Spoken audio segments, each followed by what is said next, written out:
Ahojte, tu je Cink Audio, týždenný audio newsletter Slovák Centra.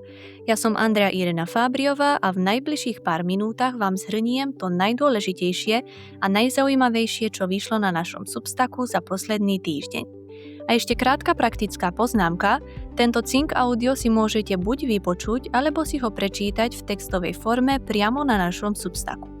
A pre tých, ktorí preferujú YouTube, nájdete link v prvom komentári na sociálnych sieťach alebo priamo tu v texte na Substacku, kde ho doplníme.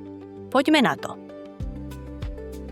Tento týždeň sa nám pekne prepojili 3 línie: kultúra a krajania, digitálny svet a mentálne zdravie a napokon aj veľmi konkrétna vec, ktorá pomáha držať Slovák Center pri živote. Podpora cez 3,5% z daní. Začnime kultúrou. Konkrétne Trenčíno. Vyšiel článok o tom, že Trenčín je v roku 2026 Európske hlavné mesto kultúry. A čo je na tom pre nás zaujímavé, že program je postavený na sérii aktivít, ktoré vedia osloviť aj Slovákov zo zahraničia a krajanov. Inými slovami, nie je to len mesto na Slovensku, ktoré má veľký titul, ale priestor, kde sa dá stretnúť, prísť na podujatie, nadviazať kontakt a znova si pripomenúť, že ku kultúre patrí aj pohyb, cestovanie, návštevy, osobné stretnutia. Ak teda máte plán ísť na Slovensko, Trenčín môže byť tento rok jeden z tých bodov na mape, ktoré stoja za to. A teraz prechod do témy, ktorá je pre Slovák Center čoraz dôležitejšia.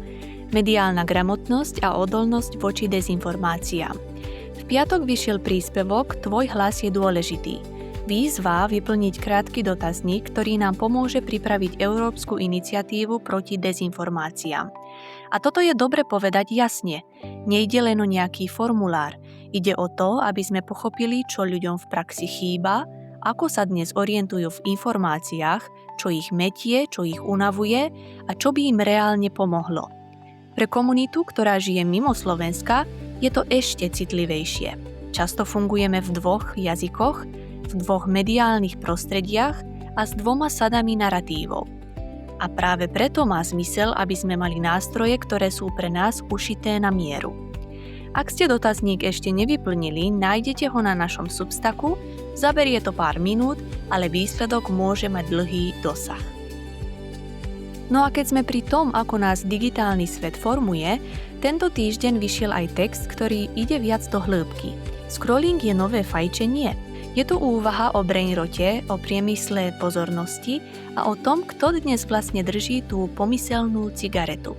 Pointa nie je v moralizovaní typu nebuďte na telefóne. Skôr v tom, že scrolling nie je neutrálna činnosť. Je navrhnutý tak, aby nás držal. A keď sa z toho stane denný rytmus, mení sa nám koncentrácia, nálada, trpezlivosť aj schopnosť robiť veci do hĺbky. A v komunite to cítiť tiež. Menej času na rozhovor, menej času na stretnutie, menej času na kultúru, ktorú treba pestovať, lebo tradície, jazyk a pamäť nie sú automatické. Sú to veci, ktoré vznikajú tým, že sa im venujeme. Tento text je presne ten typ obsahu, ktorý chceme v našej novej sekcii rozvíjať. Nielen informovať, ale aj premýšľať. A tým sa dostávame k ďalšiemu článku GPT 4.0, keď sa chatbot stane priateľom. Je to príbeh a zároveň zrkadlo doby. OpenAI vyplo model, ktorý si získal milióny používateľov a u niektorých ľudí sa stal niečím viac než len nástrojom. Nás to vedie k otázke, čo sa stane, keď technológia začne vyplňať miesto, ktoré by mali mať ľudia. Rozhovor, pocit vypočutia, blízkosti. Kde je hranica medzi pomocou a závislosťou a ako to celé vplýva na našu psychiku, keď sa svet okolo nás zrýchľuje a my sa snažíme držať krok.